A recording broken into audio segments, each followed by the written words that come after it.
So this is Kathleen Smith, Chief Outreach Officer here at ClearedJobs.Net. We are a veteran-owned firm, and we are so honored and thrilled that we have so many veterans who are part of our team, not only helping employers with recruiting cleared talent, but also taking time to help transitioning military personnel in their new job search.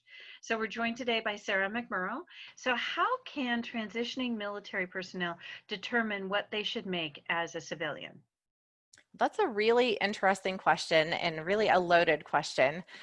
A lot of it is going to depend on where they're looking for work, and that's why I always caution people on posting their salary expectations, because your expectations, if you are living or planning to live or work in the DC area, will be quite different than if you were looking for positions in Ohio. So I think what's more important for them is to really take the time to look at what is your base salary in the military. Look at even the housing allowance, not necessarily where you are, but where you would like to be, where that particular position is. If there's an installation around there, it'll give you a pretty good idea of the cost of living, what you might add to your salary for, a mortgage or, a nice rental. And then also to take into consideration benefits, because your benefits are not something you're paying for specifically, as a service member. I mean, everything is kind of bundled in together, but other than your dental, the other stuff is included. So really taking into consideration how much the employer that you're looking at is covering for your benefits and how much you might be paying out of pocket. So it takes a lot of research, but it's important to do that so that you can be realistic, one, with what you're asking for, because you don't want to already have yourself kicked out as a candidate because you said you wanted 125 and the pay is 70 and you just really didn't know what you were asking for. And then two, asking for too little because you just don't know what you're worth. I know when I was doing a transitioning military personnel panel, one of the veterans was saying, well, I put together how much my gas needs were and how much my rent was and some clothing, and they figured out that they needed $26,000 and $228, and that's what they were looking for their salary. And they didn't actually look at the experience that they had, the certifications, what was sort of the going rate. They were just looking at sort of the nuts and bolts. So it's really good advice that you say, sort of like do your research, do some comparisons.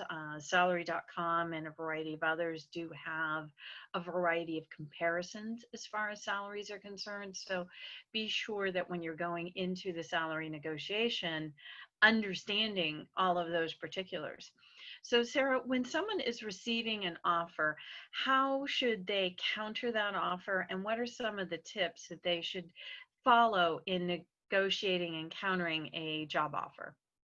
I think a lot of that goes back to, part of the answer from the first part of this. Know what you're trying to counter for, being realistic in what you're countering, and understanding that, especially if this is a contracted position as part of a government work, that the rates have already been determined. So you can only negotiate so much until you get to the point where the money's coming out of overhead with the company. And is it worth it for the company? Is there no one else that they can pay, in the range that they've already had established in the contract?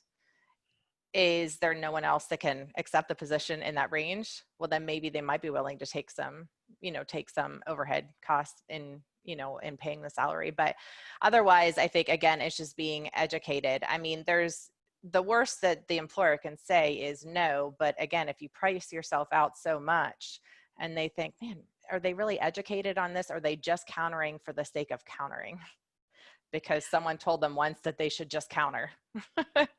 Yeah, I think that that's a really good point, is that you will see in a lot of the job search blogs, always counter, always counter. And I think that making sure that you are educated and have done your research, the position, about the company, about their benefits,